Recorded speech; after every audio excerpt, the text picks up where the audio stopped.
Welcome to Office 365. Is it right for my nonprofit? My name is Becky Wiegand, and I am an interactive events producer here at TechSoup Global. I will do quick introductions, and then we'll have an opportunity to learn more about our speakers as we move through today's presentation. I've been with TechSoup for about 5 years and have moved from being sort of the writer, blogger who wrote about accidental techie experiences that I had at 3 small nonprofits to now hosting webinars like this. We'll also be joined today by Linda Widdop, who is from Tech Impact, one of our donor partners. And she is located in Pennsylvania and helps nonprofits every day deal with their technology issues, including migrations to Office 365. Additionally, we'll be joined by John Corey, who is with the Tulsa Area United Way's NTech Collaborative, where they help all of the United Ways in the Tulsa area manage and utilize their technology to the best of their abilities. In addition, you'll see a variety of names on the back end. Gretchen Dio from Microsoft will be joining and answering questions. Ali Bazdikian, Ginny Mees, and Nielsen from TechSoup will all be on hand also to help field your questions. So feel free to post them in the chat window throughout the presentation. A quick look at today's agenda. We'll be spending just a moment looking at who is TechSoup in case you're not familiar with us. We'll have a quick poll.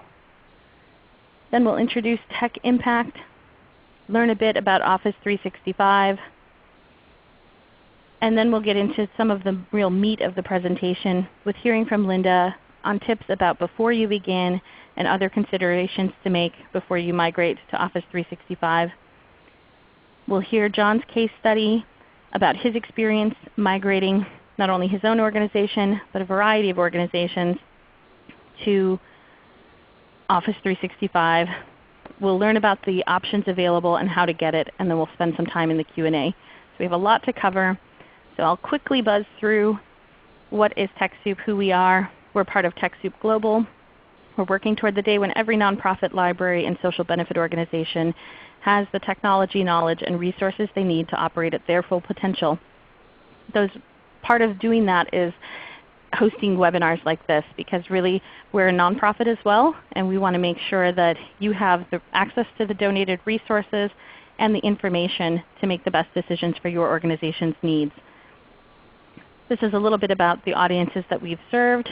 We have partners in 56 different countries around the world operating similar programs under the TechSoup Global Network umbrella, and we have served more than 208,000 organizations worldwide. You can see a little bit more about our donor partners, which include companies like Adobe, Microsoft, Cisco, Symantec, and many, many others.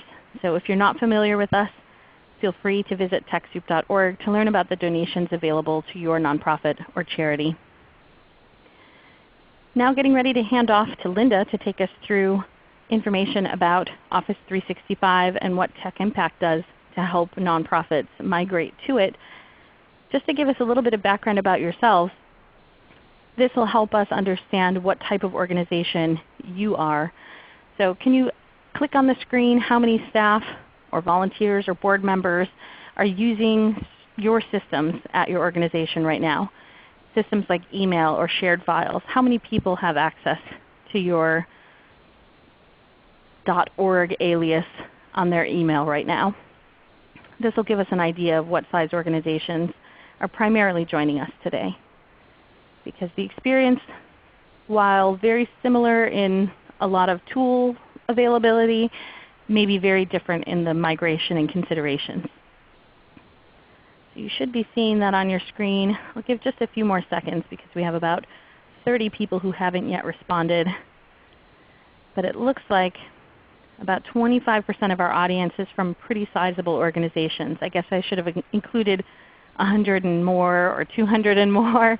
If you're with a really bigger organization, feel free to chat that to us, because there may be considerations that we could chat back to you that would be specific for your needs.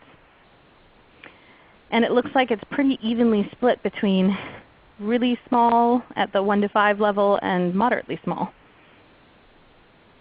So we have Robert telling us that he's got an organization of 600, so that's a good sized organization.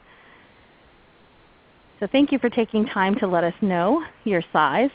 I'm going to go ahead and introduce Linda Widdop, who is joining us from Tech Impact, where she specializes in helping nonprofits every day in their offices, hands-on, tackle their technology needs, consulting over the phone and in their own office space. Welcome, Linda, to the program. Thanks, Becky. Hi, everyone. Good midday to you all, I guess I should say. We are, as Becky said, I am the Director of Technology Services here at Tech Impact. I'm the one in the glasses and the collared shirt, not the one with the dog tags showing. That's our office dog, Roxy. She comes to work with us every day. I work for Tech Impact. We are a 501c3 nonprofit organization. Our mission is to ensure that all nonprofits can use technology to better serve our world. Basically, we do technology services for other nonprofits. You can see by our photos here that we are trying to convey the message that our clients are the ones that do the real work to save the world, and we just are in the background helping that along. So that's what we do. We are located in Philadelphia, established here in 2002 under the name NPower Pennsylvania. Probably some of you on the call today have had some experience with an NPower, maybe close to you, New York or Seattle or whatever. We changed our name this past February, I think, to Tech Impact, which kind of conveys what we do a little bit more. Plus, it allows us to offer our services more on a national scale and even international scale. We serve somewhere around 500 organizations per year with services such as technology consulting, managed support. We run a help desk for over 100 organizations, and about 3,500 end users call us on a daily basis. Well, not all of them. Call us on a daily basis and ask us for help and support. My printer doesn't work, that kind of thing. And we're really pretty expert now on Office 365. We've assisted over 500 organizations with some migration from whatever service they were using for email and file sharing over to Office 365. We've been doing this for almost 4 years now. So I think that's why TechSoup has asked me to talk to you today about Office 365 and what it's all about. So what is Office 365? Office 365 is a suite of solutions that are hosted by Microsoft on Microsoft servers in Microsoft data centers with all of their security and all of their super technology that allows your staff to work wherever and whenever they need to work, which is a really huge thing. This is known as a cloud solution, and some of you have probably been on other webinars where you've heard myself or someone else talk about cloud services and what that means. It means that these services are delivered to you over the Internet. So all your staff needs is an Internet connection. That can be a PC, it can be a laptop, it can be a MacBook, it can be an iPhone or an iPad, it can be any Internet connected device. You can get to your stuff. So that's what cloud services mean. And this particular solution by Microsoft allows you to do these things. Well, it has these things included. Office 365 allows your users, every user has a 50 gigabyte mailbox. That mailbox has spam and antivirus included in it. And it is a Microsoft Exchange mailbox. That Microsoft Exchange mailbox allows you to do more things with your email than you've been able to do in the past if you haven't been on an Exchange server. So it allows you to do use Microsoft Outlook as your mail client, connect, create folders, store your mail, delete, whatever. And then if you're away from Outlook, and you have to get to your email from say, an internet browser. You type in www.office365.com, put your username and password in, and all the same stuff shows up. All your folders. If you've deleted an item, it's still deleted. New mail comes in, you still get it. The same thing happens on your phone. If you've got an iPhone, a smartphone, a Windows phone, an Android phone, you can actually attach that to your same Exchange email box and get the same emails. If you delete something, you read an email on your phone and delete it, it's gone. It's gone from your Outlook, it's gone from your internet mailbox, it's gone because it's hosted at Microsoft in your Exchange mailbox. That's a really cool thing. It also includes file storage and sharing through two different systems that Microsoft runs. One of them is SkyDrive Pro. Each one of your users gets a 25 gigabyte SkyDrive Pro account. That account allows them to synchronize some files that are on their computer, like for instance in the My Documents folder.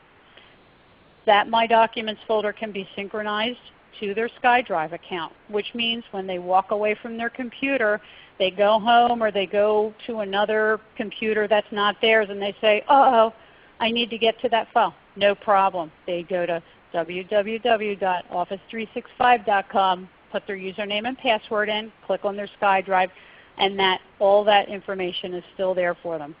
If they make a change to the document on SkyDrive, when they get back to their computer the next day or after the weekend or whatever, open up their My Documents folder, they sync that and all the changes are there. So that's their SkyDrive Pro account. You can also do, and that SkyDrive Pro account is really mostly for documents that you want for yourself or your staff wants for themselves. It's not really for full sharing to the organization. That's where SharePoint comes in. SharePoint is like an intranet website for your organization.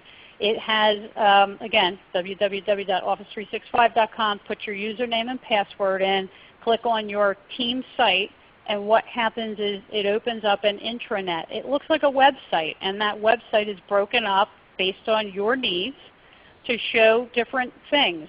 File sharing. You can put files right on SharePoint. You have a budget spreadsheet. Put that spreadsheet. It's a Microsoft Excel spreadsheet. It's not a doc online. It's a Microsoft Excel spreadsheet. Put that onto a file share. You can set permissions to that folder or that file just like you would on a regular network. Some people can access it. Some can not access it. And it's all right there. It can be combined with, say, a calendar of events can be on the same page as that document so we can see all of that at the same time. That document can be opened and viewed online just right through a web browser. You can even edit that document in what Microsoft calls Office Web Apps. So you can actually have people editing Excel, Word, PowerPoint, OneNote documents right from a web browser, even if they're away from their office and they're not at a computer where Excel is actually loaded.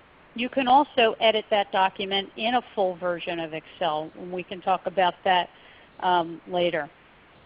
So it also includes web conferencing. The web conferencing and instant messaging come from a system called Lync. That's spelled L-Y-N-C.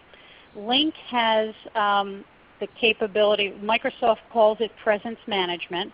It connects to your Outlook calendar, so it will let your coworkers know if you're available or not. If you're using your calendar and you've got an appointment scheduled, your coworkers open Lync, they'll see you in red. Red means that you're unavailable for them. But it will allow you to chat your coworkers. This is a great tool for you to use if you've got workers that are not all in the same building or all in the same section of a building and you want to just get some quick Q&A done. You know, hey, I have a quick question. You can go ahead and instant message that. So it's pretty cool. But it also allows you to do things like have online web meetings. So you can send a meeting invitation and share your desktop with other people. So you can do that with other people you work with, or anyone outside of your organization as well. This is great for things like board meetings. We all have the same problem. You schedule a board meeting or a finance committee meeting, and 2 of them can't show up for some reason. No problem. You can share your screen out with those members, send them a link invitation. They connect and they can see your screen. So if you need to go over the budget, they're actually seeing that screen right with you. In addition to that, it also includes HD video and audio. So you could actually have them see you, like kind of like Skype does it, and have them do that. So that's what's included with Microsoft Office 365. I hope that some of you that are chatting or getting your questions answered about the full version. There's another presentation in a few weeks about Office 365 and licensing and all of that. So I'm not trying to go into a whole lot of that today. Suffice it to say, I hope you can tell by my description, I love Microsoft Office 365 as a technologist, as a person who manages a help desk. That we have over 100 organizations that use our help desk. 3 years ago, of those 100, we had 85 Exchange servers under management. Those Exchange servers were running our technicians ragged. We had to worry about backups, updates, what happens if the hardware crashes, how can we get the email restored quickly and efficiently. Since Office 360, when I first saw my first demo of Office 365, I came back to my office and I said to the guys, we're not installing any more Exchange servers. In fact, we're going to convert everybody that we have to Office 365. This will give them better, more updated services, bigger mailboxes, redundancy, backup, and uptime. And we don't have to worry about that. All of our clients, we have 3 Exchange servers in the field to date. So out of the 85, we converted 82 of them right off the bat over to Office 365. Those customers are way happier. Their email doesn't break. They don't have to worry about upgrading. They don't have to pay for a new server. They don't have to pay for an upgrade. They don't have to do any of that. It just works. And that's why we love Microsoft Office 365 for our clients. Hey Linda, we had one question. Yes, oh, sorry to interrupt. We had one question come in that was just a clarification on the slide, asking from Lourdes was asking, is it 25 gigabytes of SkyDrive and 25 gigabytes of SharePoint, or 25 of both combined? No, thank you. It's a 25 gigabyte SkyDrive account. Each one of your users gets a 25 gigabyte SkyDrive account. SharePoint space is allocated by Microsoft depending on how many users you have in a site collection. So it starts with 10 gigabytes, and then for every user you get something like 250 megabytes more, and that all adds up. Once you hit that storage space, you can purchase additional storage on your SharePoint. And Microsoft's price for that is ridiculous. It's 20 cents per gigabyte per month. That is like ridiculously cheap for storage in any cloud server.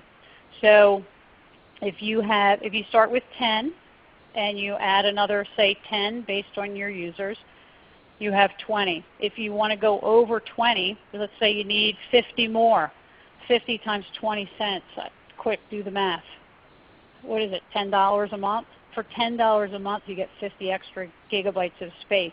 This is space that you can store documents in that you never have to worry about the backup of, because it's all redundant from Microsoft. It's all protected from Microsoft. You don't have to worry about that anymore. So, I mean, you can't get that. I don't know if you can get that anywhere else. It's a terrific price. I hope that answered the question. So my job today is to talk to you about Office 365 and Office 365 is a great platform, but there are some considerations that you should know about if you want to move to that solution. And that's what I'm going to talk about for the next couple of slides. Oh, Becky, you have a poll slide here. So go ahead and if you can, answer this question. Where is your email hosted now? Do you have an in-house Exchange server? Are you on Gmail, webmail?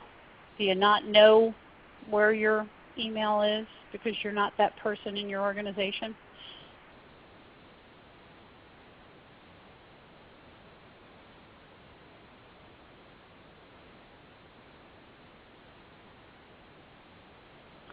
So it looks like we have a lot of Exchange servers out there that we would be happy to convert for you to Office 365. If you're already using an Exchange server at your office, you know that you already have a pretty robust email system.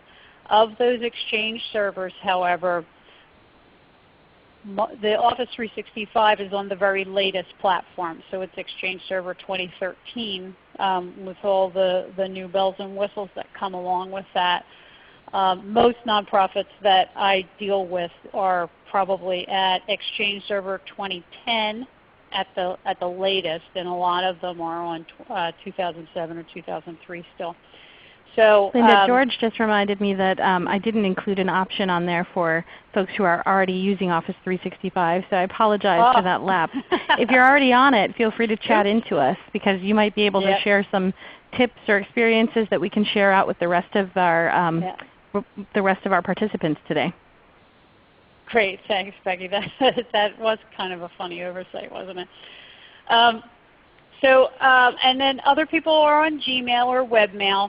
Those people who are on a Gmail or a webmail platform, your email experience is different whether you're in Outlook or you need to get to your email through the web. But again, this slide is just about your email. There are other features to Microsoft Office 365 that are really the next level. This is file sharing and collaboration, and the link platform as well. So great. So let's talk about what should we think about before we begin this process of do we want to move to Office 365.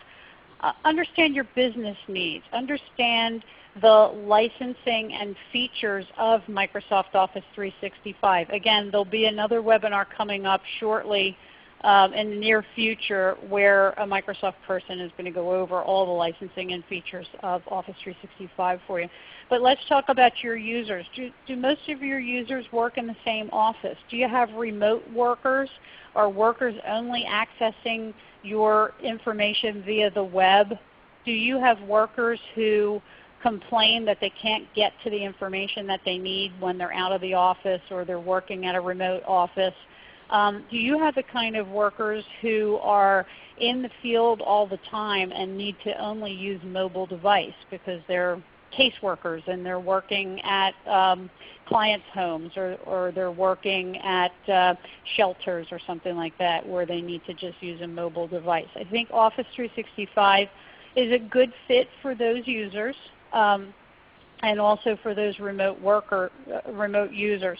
It's a good fit for the user. The user experience is let's all get to the same information at the same time rather than I'm saving it locally to my desktop and she's saving it locally to her desktop and now we don't have the same information. We can all get to the same stuff at the same time. It's good from the IT person's perspective. We don't have to worry about VPN connections, setting up the routers and all that stuff to make a secure VPN so everybody can get into the same server. We don't have to worry about what happens when the server at the main office goes down and nobody can work, that kind of a thing. There are considerations that I'll talk about in a minute around what kind of worker or what kind of computer users you have and how much training is needed. know the technical requirements. Office 365 works best if your operating system is at Windows 7 or higher. Remember that Windows XP will be officially end of life, I think, in April of 2014. So if you're thinking of doing an Office 365 migration, you should probably combine that with an upgrade of your Windows operating system to at least Windows 7, if not Windows 8. The Office version, your Office version is best. Microsoft Office 365 works best when it's in combination with Office 2013 products. It works really well with Office 2010 products. It doesn't work as well. Some features will not work as well if you're at a lower version than that, 2007. And I don't think 2003 is supported at all. So again, if you're considering moving to Office 365, now's a good time to also upgrade your Office version. You can upgrade your Office version by going to TechSoup and purchasing those licenses through TechSoup for the admin fee, or you can use the E3 licensing in Microsoft Office 365 and subscribe to the Office 2013 platform through that. Again, you'll learn more about that in the next webinar. What's your internet connection, your bandwidth, your internet speed? You'll be doing a lot of work over the internet, so you want to make sure that your internet speed is there. It doesn't take much more to do Office 365 than to do your regular email now.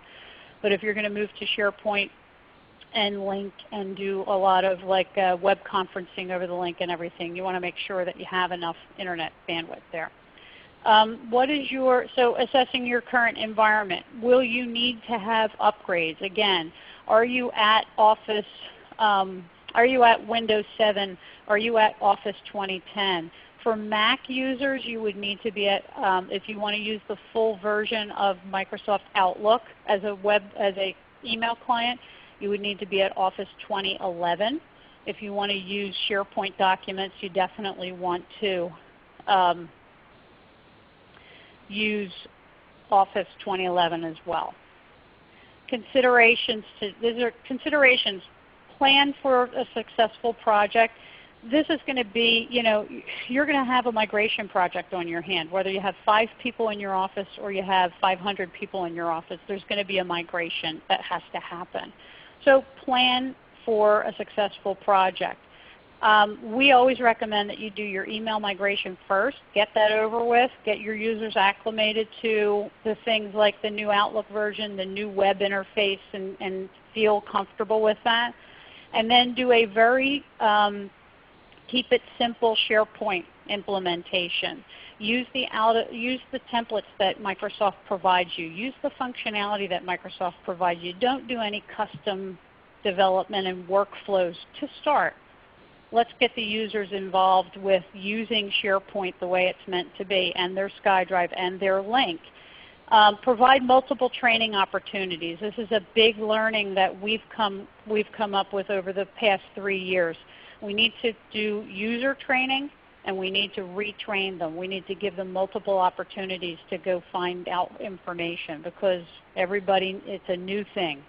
And then plan for change. Resources. This is internal resources. You definitely need to have someone on the inside of your organization as the point person to help with the SharePoint implementation and the user questions and that kind of a thing. So this is how we do it. We will work with you to understand your current environment.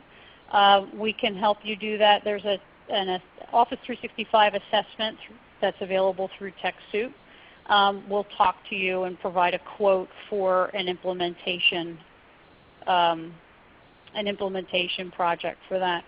We provide onboarding services. We do that 2 ways. We do a full implementation project. If you're the kind of organization that doesn't have an IT person on staff or an IT person who hasn't gone through this kind of a project before, we can get you a quote for a full implementation. We also would do a workshop series. The workshop series will allow you to join a web workshop once a week, and you'll be in with other people from other organizations, and we'll actually provide you the tools and materials that you need to actually do the migration and the SharePoint setups yourself. We also do ongoing support after the project is done. We do web-based support or one-on-one support. We feel like that's pretty important for, especially if you're new to Microsoft Exchange or if you've never had a SharePoint experience before. Little bit just, you don't have to read this now, you can read it later. We've done a lot. Basically this says we've done a lot of these things. Yeah, same thing. So I want to wrap up real quick because I want to give John a lot of time to talk about his experience. So thank you. I'll get on chat now. Thanks so much, Linda. So I'd like to take a moment just to introduce John Corey, who is joining us from the Tulsa Area United Way's NTech Collaborative, where he helps manage a group of people that help the United Ways in the area update and maintain and advance their technology goals. And he's going to talk about their experience having moved to Office 365. So welcome, John. We look forward to hearing about your experience. Hi everyone, and glad to be a part of this webinar. Just a real quick introduction here, if that'll move, there you go. NTech Collaborative's parent organization is the Tulsa Area United Way. We have 61 partner agencies in a 6-county area that deal in health and human services. Basically they range from, we have agencies as small as 1 to 2 staff people, and agencies as large as 500 or more. So we see a huge gambit of size and scope and sophistication as far as technology goes. We are all the time looking for nonprofit solutions in the technology realm that are right size for our organizations and not necessarily just enterprise-wide. As you see, our agencies are busy. We have a lot of people in a 6-county area helping a lot of good folks here in the Tulsa area. Our mission is to assist our United Way and its partner agencies basically to make the most of technology. And we do whatever we can. Here's a quick overview of our services. As you can see, we run the gambit, and if it has wires in it, they call us, and we like that. We are continually in the training mode. Linda mentioned user training earlier. We run what we call learning labs that deal with commonly used applications, many of them in the Microsoft arena, and we have upcoming learning labs in our Office 365 area. If we look at the next slide, why we chose to go with Office 365, and when I say we, I'm talking about our United Way, and particularly why NTech has backed this as a solution. We like to utilize the tools that we suggest for our partner agencies so that we can have personal experience with those and speak with authority and confidence about what we do. If we look at our bullet points, user access and improved interface. If you're used to an older version of Exchange, or if you're used to some other web-based emails, the new Office 365 interface is fabulous. Our users have adapted right to it. We came from a 2003 Exchange server environment. So for instance, our OWA or our web access interface was not nearly as nice, nearly as functional as what we have now. Significant increase in user quotas, as Linda mentioned before, compared to our measly, 50 to 100, and for a big user, 500 megabyte inboxes. This is like the world has opened up, and our users have quit having to delete emails and move emails into local stores and such, and that's just a really nice thing, not only for the user, but for us as administrators to not have to police that all the time. Enterprise class components, again, these are the same enterprise level components that that the for-profit big boys get to use. And so whether you're a nonprofit of 2 people or a nonprofit organization of 500, or as in one case I think someone said they had 3,500 in their organization, you're going to see an enterprise level class of components. And as Linda mentioned, they just work. Disaster recovery, business continuity, we have been looking at that quite in depth here at the United Way through our T committee, and this is one of our prime examples of how if we were not able to get to our building, if we were having to work from home or from our disaster recovery site, we can function as far as our Office 365 functionalities, we can function just as well from our hot site location or from home as we can from the office. And that's really, really nice because guess what? It just kind of is the nature of a cloud provision like this. So we feel really, really good about that part of it. Simplified administration and flexibility. Again, as Linda mentioned, Exchange servers, they're great, but they take a little bit of care and feeding. They tend to take quite a few resources. You have to watch those resources and make sure that your Exchange server is running effectively on the box you have it on. You've got to update them. You've got to back them up. And you have a different level of administrative interface just as you would with any server in a network. With Office 365, the beauty of that is that's all on Microsoft's watch. They get to keep those servers just exactly how they should be, just exactly how they should be updated with all the resources that they need. They get to do all those chores that we had to do before. On the other hand, we as administrators get to log into a very easy to use web interface and do all of those functions that we would have done on a box right here in our network. So we just see that as a real plus. It's easier to train someone else to help. You don't have to be the only Exchange expert in the organization to make a change, and yet it does have the same security password level permissions that keep the folks that know how to do that able to do that, and the folks that are regular users out of that environment so they don't even have to be concerned about it. That adds to that flexibility. At the United Way, we have a cycle in our world so that during campaign time, which we are in now, we practically double our staff. So the beauty about this is adding those users and provisioning them within boxes and giving them all of those tools is very, very simple and is log into the web interface and make it happen. We set up shared emails. We shared up group emails. We actually book all of the resources in our environment through Office 365. So someone needs a meeting room or even to use our van, they can book those right on Office 365, and we have a gatekeeper in the organization that receives those requests and approves them. Low cost of ownership. Obviously, thanks to Microsoft and their benevolent approach to nonprofits, cost of ownership is, guess what, $0 a month as far as what you're paying monthly, unless of course you need some additional storage space. And as Linda said, that is such a cheap thing that you just almost can't compare having to maintain an Exchange server with the costs that go with that to $0 a month. It's a wonderful donation that Microsoft has done for our nonprofits. On that same note, one of the reasons that we felt good about this is, it's offered and maintained by Microsoft.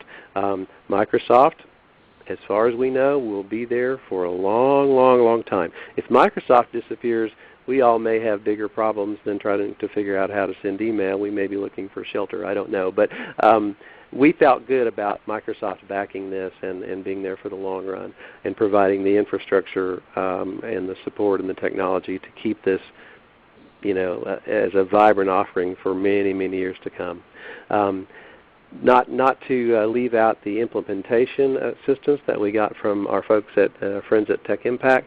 Linda and her crew did an excellent job of helping us understand where we were going, what advantages it would bring to us, what what things we need to look at in our environment to make sure that we were going to make a smooth transition, to give us a good solid timeline and a project plan to do those things to get ready, and they were there with us every step of the way to help us make that happen. So the implementation assistance from someone like Tech Impact, if you haven't done this before, can be almost invaluable. If we look at the way our project went, we were on an Exchange server, 2003, so it wasn't the most recent version, as many nonprofits tend to do. We tend to run our machines until they drop, and it was basically satisfying the needs that our users were expecting at the time.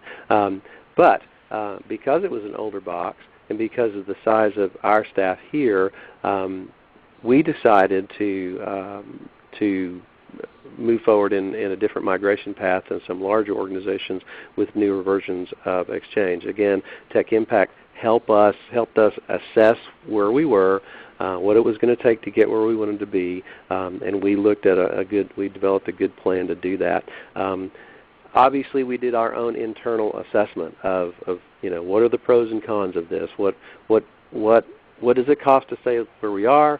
What will it cost to move forward, not just cost in dollars, but in time invested in user training, in organizational change management, which I might mention is often the missing piece that people leave out of a project plan. We spend a lot of time looking at the nuts and bolts and looking at the cost and looking at the short and long-term strategies from a technology standpoint, but we often miss the opportunity to really lead the change inside the organization. We had great leadership inside the United Way from the top down to help our users embrace this change and look forward to the advantages that were going to come from it.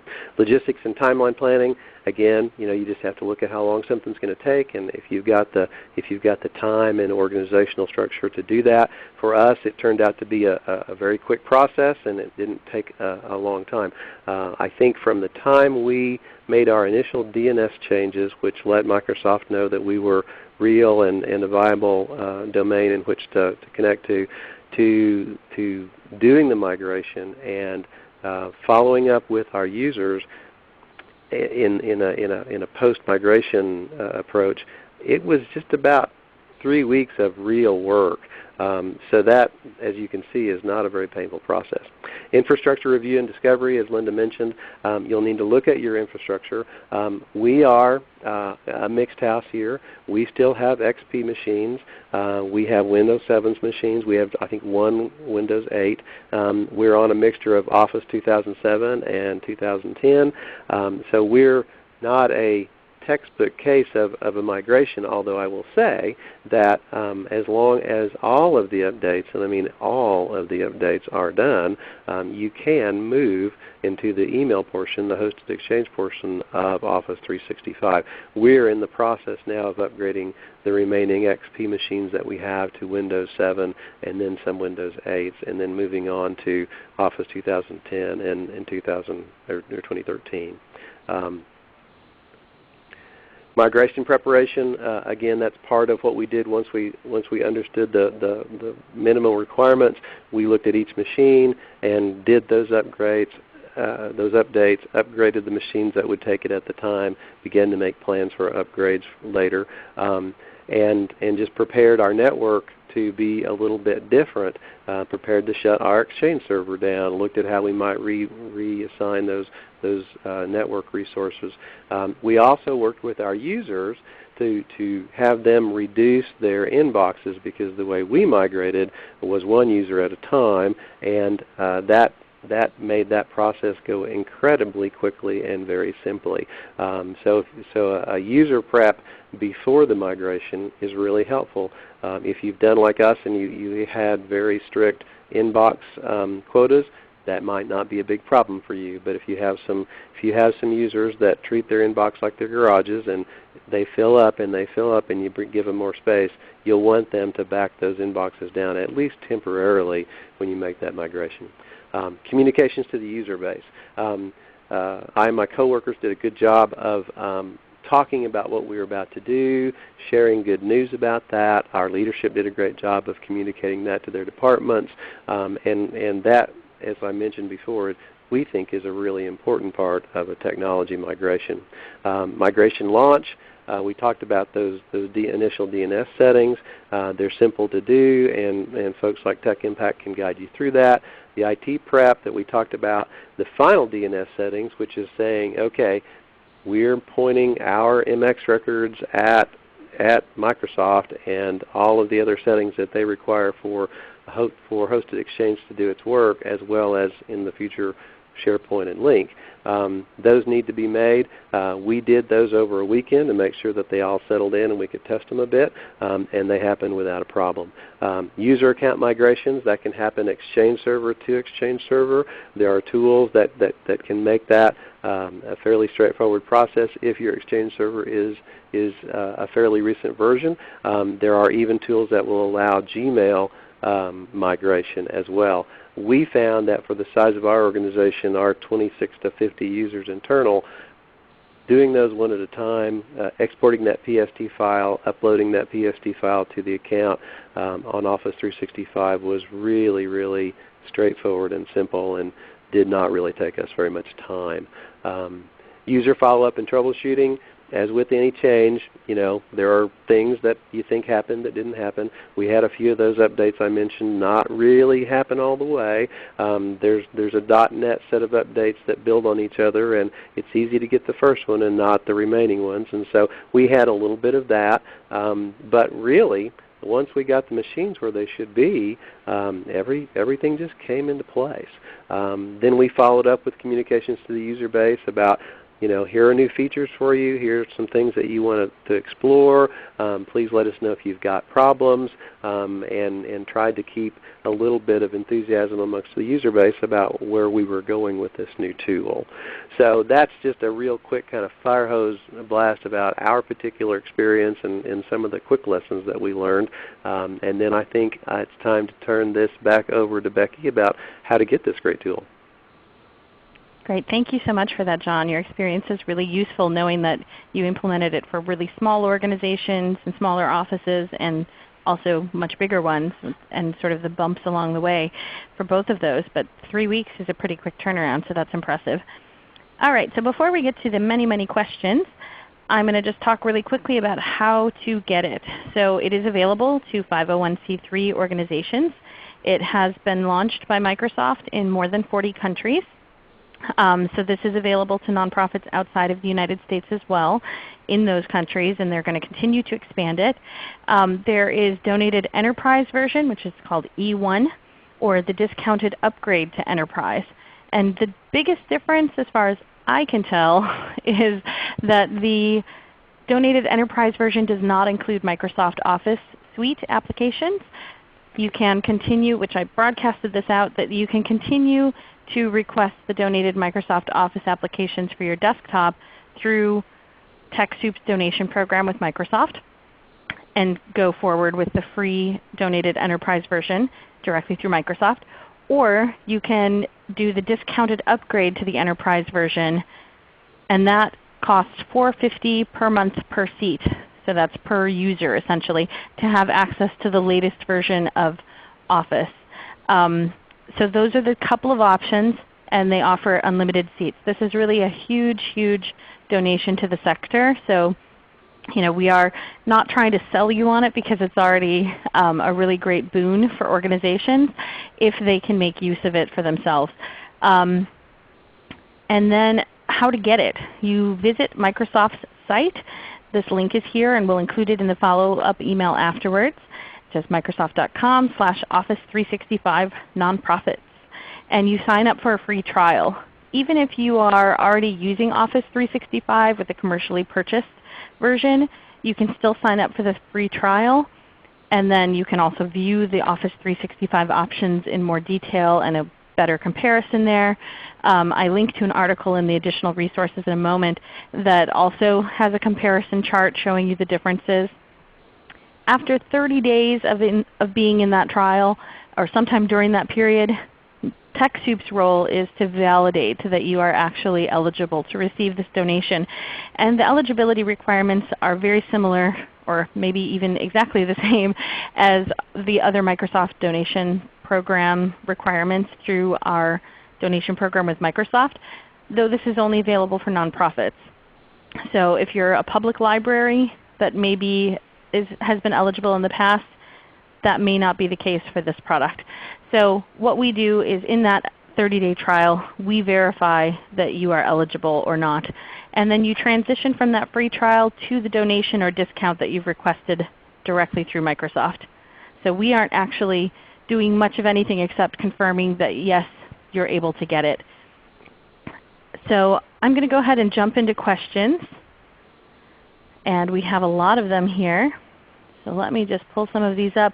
We had a number of questions about HIPAA compliance, and I think that Gretchen from Microsoft posted a pretty good response about being up to standard with HIPAA compliance. But Linda, maybe you could tackle that a little bit as well, because technically if the software is HIPAA compliant, it doesn't make a difference if you do non-HIPAA compliant things with your data. So maybe you could address that quickly. Sure, that is correct. Yes, the Microsoft Office 365 offering meets HIPAA standards, but that just because they do doesn't mean you do. You still have to have the policies in place in your own organization to say we won't email client information or that kind of stuff out to people that we don't know and all that kind of stuff. We won't download our information from our SkyDrive and send it to our brother-in-law, who doesn't work for the organization or something like that. I will say that there's a third-party encryption tool that's available as well. If you have the kind of users in your organization that really need to send information about, like let's say a child welfare case or something like that, out of the organization, for I think it's $1.88 per user per month, you can add this to your Office 365 account, and that will send those emails encrypted, end-to-end encryption for that. I think you can find information about it on the website as well. Great. So we have people also asking questions about Microsoft Office and whether they need to still have that installed on their desktop, or if they get Office 365, does it include that? Can you speak a little bit to that? Maybe Linda, this is a good one for you as well. Ask me that again? I was reading a chat question. Sorry, no problem. Well, we had a number of folks asking about whether they still need to get Office Suite, the Productivity Suite, installed locally on their desktop, or if this donation program just includes that, or how that works. Sure. You can do that either way. If you are on an E1 license with Office 365 and you want to use Word, Excel, PowerPoint, Outlook, those programs, then you would want to install those locally on your desktop. But if you were on the E3 license, the E3 license comes with Office 2013 Professional with a subscription model. What that means is that each user who has an E3 license can download Office 2013, so Word, Excel, PowerPoint, Outlook, right onto up to 5 devices. So they can have it at home and they can have it at work. They can have it on their laptop. They can have it on their Mac. It'll download Office 2011 as well. And you can download these programs on the go too. So if you find yourself at a place and you're at your mother-in-law's house and she doesn't have Microsoft Excel loaded, why would she? She's retired. No problem. Get on her machine, log in, download Excel, do your work, and you're done with it. So that's a really great feature of the E3 license with the subscription to Office 2013. It also gives you the latest version of Office all of the time, which is a great thing. Or, so it's a good thing that if you want that kind of thing as well. Becky, and does it include, oh sorry, go ahead John. I might mention that I actually forced myself to close my Outlook and just work off of the Office 365 web environment. And I have to tell you that It's really functional. It's a very attractive interface. It's intuitive. They've done a good job of engineering it, and especially if you weren't an Outlook power user, or maybe your organization didn't really use Outlook that much, you'll just go right into this great functionality. And even if you are an Outlook user, you may find everything that you were doing in Outlook right there available for you on the web interface. So for remote users or users that are in different places at one time, that web interface is really a rich environment. That's great. So we also had a couple of people asking about some of the Office apps. So is Access available in Office 365 or Publisher, some of the other ones that might be available in Office Pro installed on your desktop? Can they access those too, or would they still need to have that desktop version installed?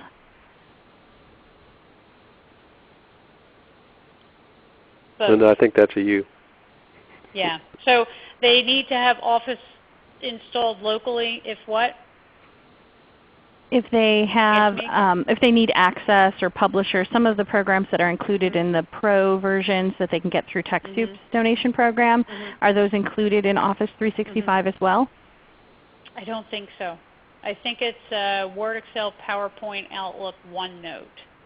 Okay. So if you're using some of those other programs and they're pretty mission critical or useful for you a lot, then you may be best off sticking with the donation program through TechSoup that Microsoft offers, which also includes the software assurance that allows you to upgrade for no cost within 2 years of requesting that donation.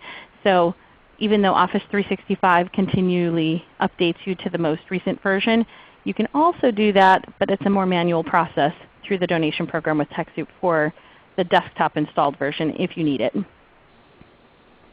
Oh, and we actually got a message from Jane at Microsoft saying actually all are included, and she's included a link that we'll send back out to you. So that was a mistake on our end, that we will have that to share so you can see everything that's included in the nonprofit plans, including Access apparently. So that's great.